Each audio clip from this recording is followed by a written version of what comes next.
Famous story channel में आपका स्वागत है। आइए आज हम आपको सुनाते हैं महादेवी वर्मा की मशहूर कहानी सोना। सोना की आज अचानक स्मृति हो आने का कारण है मेरे परिचित स्वर्गीय डॉक्टर धीरेन्द्र नाथ वसु की पौत्री सस्मिता ने लिखा है। गत वर्ष अपने पड़ोसी से मुझे एक हिरण मिला था। बीते कुछ महीनों में हम उससे बहुत स्नेह करने लगे हैं, परंतु अब मैं अनुभव करती हूँ कि सघन जंगल से संबद्ध हो रहने के कारण तथा आप बड़े हो जाने के कारण उसे घूमने के लिए अधिक विस्तृत स्थान चाहिए। क्या कृपा करके इसे स्वीकार करेंगी? सचमुच मैं आपकी बहुत आभारी होंगी, क्योंकि आप जानती हैं मैं उसे ऐसे व्यक्ति को नहीं देना चाहती जो उससे बुरा व्यवहार करे। मेरा विश्वास है आपके यहाँ उसकी भली भांति देखभाल हो सकेगी। कई वर्ष पूर्व मैंने निश्चय किया कि अब हिरण नहीं पालूंगी, परंतु आज उस नियम को भंग किए बिना उस कोमल प्राण जीव की रक्षा संभव नहीं है। सोना भी इसी प्रकार अचानक आई थी, परंतु वो तब तक अपनी शैशवावस्था भी पार नहीं कर सकी थी। सुनहरे रंग के रेशमी लच्छों की गांठ के समान उसका कोमल रघु शरीर था। छोटा सा मुंह और बड़ी बड़ी पानीदार आंखें। देखती थी तो लगता था कि अभी छलक पड़ेंगी। उनमें प्रसुप्त गति की बिजली की लहर आंखों में कौंध जाती थी। सब उसके सरल शिशु रूप से इतने प्रभावित हुए कि किसी चंपक वर्णा रूपसी के उपयुक्त सोना, सुवर्णा, स्वर्णलेखा आदि नाम उसका परिचय बन गए। परंतु उस बेचारे हरिण शावक की कथा तो मिट्टी की ऐसी व्यथा कथा है जिसे मनुष्य निर्भरता गढ़ती है। वो न किसी दुर्लभ खान के अमूल्य हीरे की कथा है और न अथाह समुद्र के महार्घ मोती की। निर्जीव वस्तुओं से मनुष्य अपने शरीर का प्रसाधन मात्र करता है, अतः उनकी स्थिति में परिवर्तन के अतिरिक्त कुछ कतनी ही नहीं रहता। परंतु सजीव से उसे शरीर या अहंकार का जैसा पोषण अभीष्ट है। उनमें जीवन मृत्यु का संघर्ष है जो सारी जीवन कथा का तत्व है। जिन्होंने हरितिमा में लहराते हुए मैदान पर छलांगे भरते हुए हिरणों के झुंड को देखा होगा, वही उस अद्भुत गतिशील सौंदर्य की कल्पना कर सकता है।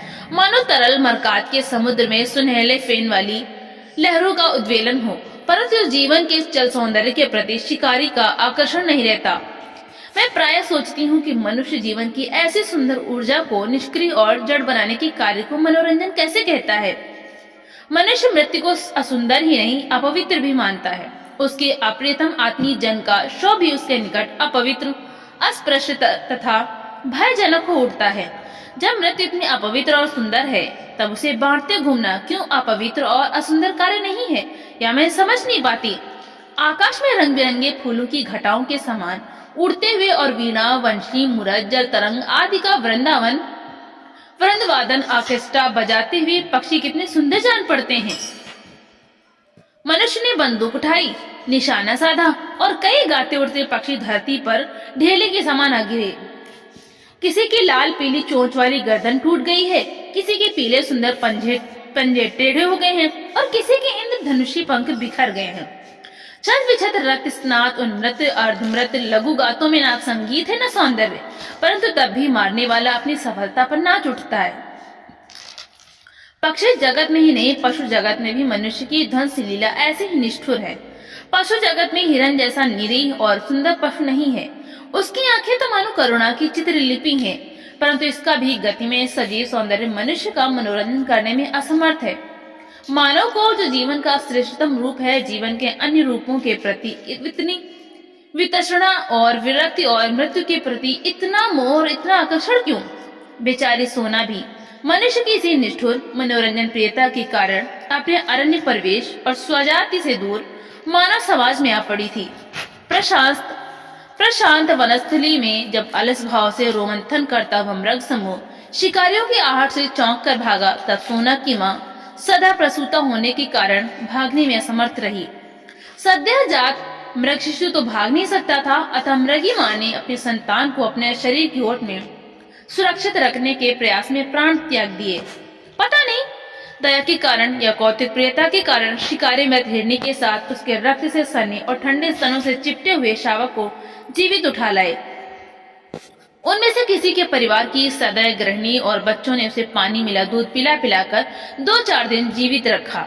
सुस्मिता बसु के समान ही किसी बालिका को मेरा स्मरण हो आया और वो उस अनाथ शावक को मुमूर्ष अवस्था में मेरे पास ले आई। शावक अवांछित तो था ही, उसके बचने की आशा भी धूमिल थी, परंतु मैंने उसे स्वीकार कर लिया। स्नेक जो सुनहले रंग के कारण सब उसे सोना कहने लगे। दूध पिलाने की शिष्टी, ग्लूकोज, बकरी का दूध आदि सब कुछ एकत्र करके उसे पालने का कठिन अनुष्ठान आरंभ हुआ। उसका मुख इतना छोटा सा था कि उसमें शीशी का निपल समाता ही नहीं था। उस पर उसे पीना भी नहीं आता था।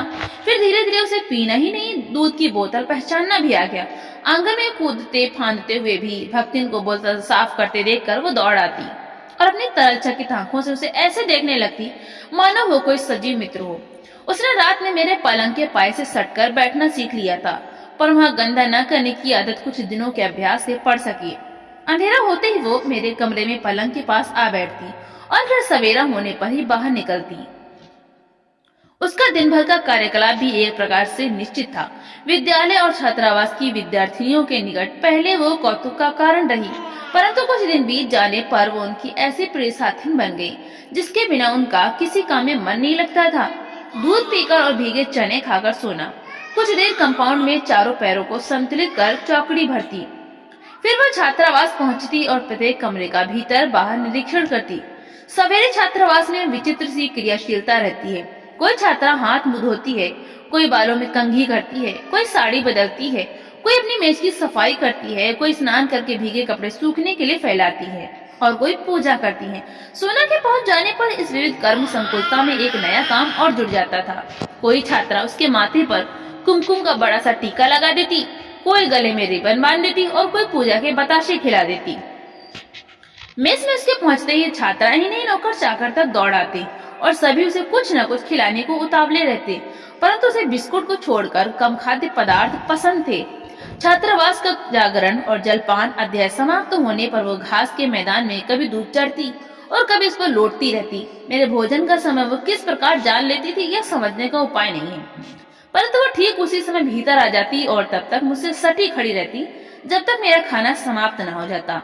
कुछ चावल रोटी आदि उसका भी प्राप्य रहता था, परंतु उसे कच्ची सब्जी ही अधिक भाती थी।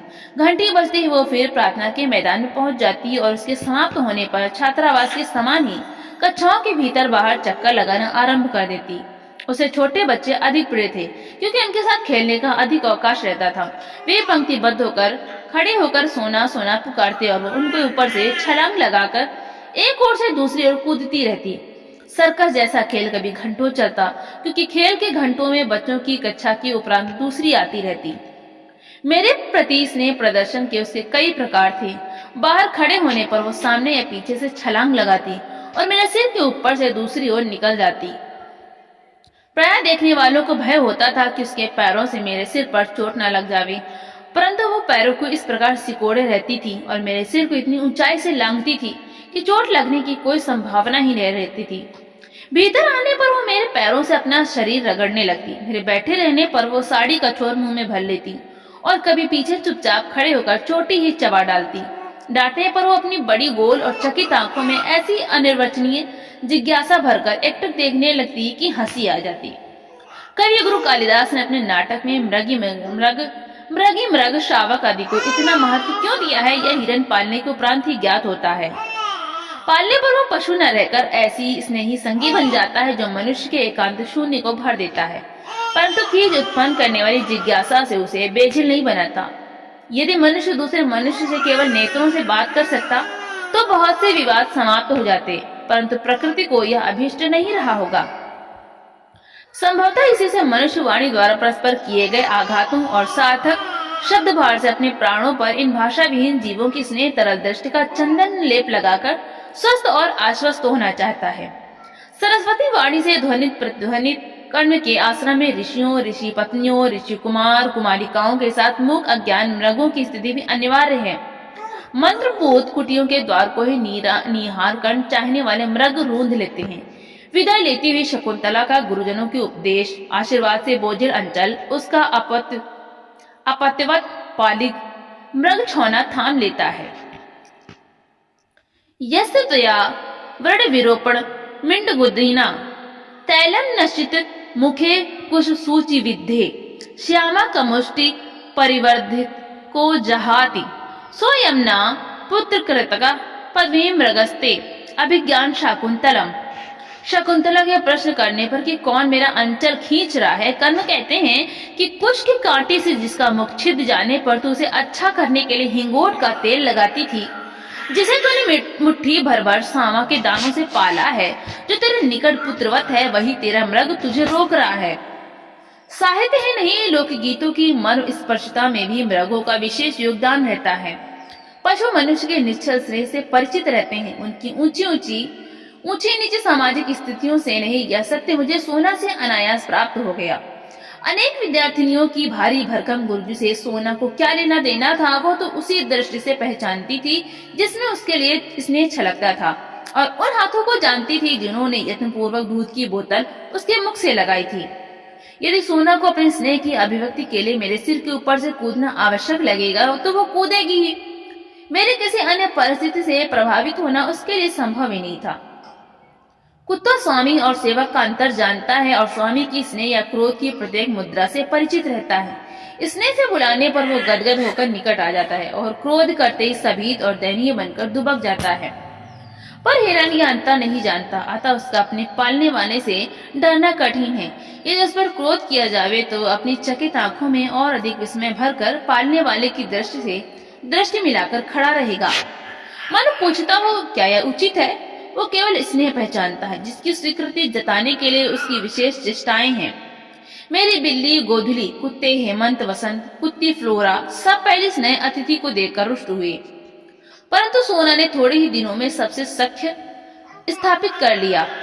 फिर तो वह घास पर लेट जाते और कुत्ते बिल्ली उस पर उछलते कूदते रहते, कोई उसके कान खींचता, कोई पैर, और जब वे इस खेल में तन्मय हो जाते तब वो अचानक चौकड़ी भरकर भागती और वे गिरते पड़ते उसके पीछे दौड़ लगाते।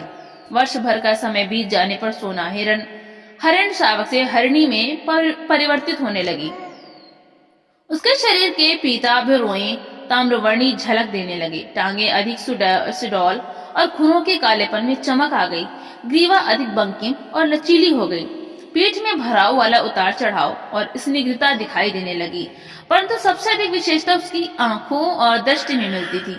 आंखों के चारों ओर खिंची कज्जल कोर में नीले गोलक और दृष्टि ऐसी लगती थी मानो नीलम के बल्बों में उजली विद्युत का स्फुरण हो। संभवतः अब उसमें वन तथा स्वजाति का स्मृति संस्कार जागने लगा था।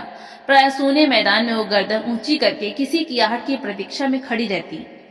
वासंती हवा बहने पर यह मूक प्रतीक्षा और अधिक मार्मिक होती। शैशव के साथियों और उनकी उछल कूद से अब उसका पहले जैसा मनोरंजन नहीं होता था, अतः उसकी प्रतीक्षा के क्षण अधिक होते जाते थे। इसी बीच फ्लोरा ने भक्तिन की कुछ अंधेरी कोठरी के एकांत कोने में 4 बच्चों को जन्म दिया और वो खेल के संगियों को भूलकर अपनी नवीन सृष्टि के संरक्षण में व्यस्त हो गई। एक दो दिन सोना अपनी सखी को खोजती रही, फिर उसे इतने लघु जीवों से घिरा देखकर उसकी स्वाभाविक चकित दृष्टि गंभीर विस्मय से भर गई। एक दिन देखा फ्लोरा कहीं बाहर घूमने गई है और सोना भक्तिन की कोठरी में निश्चिंत लेटी है। पिल्ले आंखें बंद करने के कारण ची ची करते हुए सोना के उदर में दूध खोज रहे थे। तब से सोना के नित्य के कार्यक्रम में पिल्लों के बीच लेट जाना भी सम्मिलित हो गया। आश्चर्य की बात यह थी कि फ्लोरा हेमंत वसंत या गोधली को तो अपने बच्चों के पास फटकने भी नहीं देती थी, परंतु सोना के संरक्षण में उन्हें छोड़कर आश्वस्त भाव से इधर उधर घूमने चली जाती थी। संभवतः वो सोना की स्नेही और अहिंसक प्रकृति से परिचित हो गई थी। पिल्लों के बड़े होने पर उनकी आंखें खुल जाने पर सोना ने उन्हें भी अपने पीछे घूमने वाली सेना में सम्मिलित कर लिया और मानव इस वृद्धि के उपलक्ष्य में आनंदोत्सव मनाने के लिए अधिक देर तक मेरे सिर के आर पार चौकड़ी भरती रहती। पर कुछ दिनों के उपरांत जब यह आनंदोत्सव पुराना पड़ गया तब उसकी शब्दहीन संज्ञाहीन प्रतीक्षा की स्तब्ध घड़ियां फिर लौट आईं। उसी वर्ष गर्मियों में मेरा बद्रीनाथ यात्रा का कार्यक्रम बना। प्रायः मैं अपने पालतू जीवों के कारण प्रवास कम करती हूँ, उनकी देखरेख के लिए सेवक रहने पर भी मैं उन्हें छोड़कर आश्वस्त नहीं हो पाती। भक्ति अनुरूप यानी नौकर आदि तो साथ जाने वाले थे ही, पालतू जीवों में से मैंने फ्लोरा को साथ ले जाने का निश्चय किया क्योंकि वो मेरे बिना रह नहीं सकती थी। छात्रावास बंद था अतः सोना के नित्य नैमित्तिक कार्यकलाप भी बंद हो गए थे। मेरी उपस्थिति का भी अभाव था अतः उसके आनंद उल्लास के लिए भी अवकाश कम था। हेमंत वसंत मेरी यात्रा और तज्जनित अनुपस्थिति से परिचित हो चुके थे। होल डाल बिछाकर उसमें बिस्तर रखते ही वे दौड़कर उस पर लेट जाते और भौंकने तथा क्रंदन की ध्वनियों के सम्मिलित स्वर में मुझे मानो उपालंब देने लगते। यदि उन्हें बांध न रखा जाता तो वे कार में घुसकर बैठ जाते या उसके पीछे पीछे दौड़कर स्टेशन तक जा पहुंचते। परंतु जब मैं चली जाती तब वे उदास भाव से मेरे लौटने की प्रतीक्षा करने लगते। सोना की सहज चेतना में मेरी यात्रा जैसी स्थिति का बोध था, न प्रत्यावर्तन का। इसी से उसकी निराश जिज्ञासा और विस्मय का अनुमान मेरे लिए सहज था। पैदल आने जाने के निश्चय के कारण बद्रीनाथ की यात्रा में ग्रीष्मावकाश समाप्त हो गया। 2 जुलाई को लौटकर जब मैं बंगले के द्वार पर आ खड़ी हुई तब बिछुड़े हुए पालतू जीवों में कोलाहल होने लगा। गोधूली कूद कर कंधे पर आ बैठी हेमंत वसंत मेरे चारों ओर परिक्रमा करके हर्ष की ध्वनियों में मेरा स्वागत करने लगे। पर मेरी दृष्टि सोना को खोजने लगी। क्यों अपना उल्लास व्यक्त करने के लिए मेरे सिर के ऊपर से छलांग नहीं लगाती? सोना कहाँ है? पूछने पर माली आंखें पोंछने लगा और चपरासी चौकीदार एक दूसरे का मुख देखने लगे। वे लोग आने के साथ ही मुझे कोई दुखद समाचार नहीं देना चाहते थे, परंतु माली की भावुकता ने बिना बोले ही उसे दे डाला। ज्ञात हुआ कि छात्रावास के सन्नाटे और फ्लोरा के तथा मेरे अभाव के कारण सोना इतनी अस्थिर हो गई थी कि इधर उधर कुछ खोजती सी वो प्रायः कंपाउंड से बाहर निकल जाती थी। इतनी बड़ी हिरनी को पालने वाले तो कम थे, परंतु उससे खाद्य और स्वाद प्राप्त करने की इच्छुक व्यक्तियों का बाहुल्य था। इसी आशंका से माली ने उसे मैदान में एक लंबी रस्सी से बांधना आरंभ कर दिया था।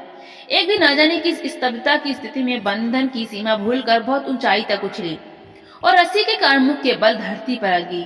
वही उसकी अंतिम सांस और अंतिम उछाल थी। सब उस सुनहरे रेशम की गठरी के शरीर को गंगा में प्रवाहित कराए और इस प्रकार किसी निर्जन वन में जन्मी और जनसंकुलता में पली सोना की करुण कथा का अंत हुआ। सब सुनकर मैंने निश्चय किया था कि हिरन नहीं पालूंगी, पर संयोग से फिर हिरन ही पालना पड़ रहा है। तो दोस्तों, आपको ये कहानी कैसी लगी?